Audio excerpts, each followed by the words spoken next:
lemon blueberry glazed cake. Let's make it. Bismillah. 1 cup all-purpose flour, ½ cup of sugar, 1/4 teaspoon of salt, 1 teaspoon of baking powder, 1/2 tablespoon of lemon zest. Mix it all together and set aside.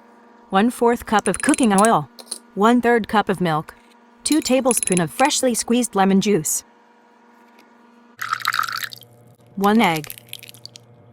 Whisk it all together. Combine wet and dry ingredients. Add 1 cup of blueberries. Add to grease 6 inches of cake pan.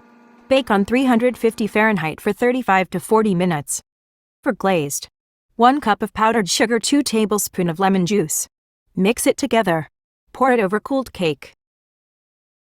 For garnishing, lemon slices cover with sugar, optional. Enjoy. Thanks for watching.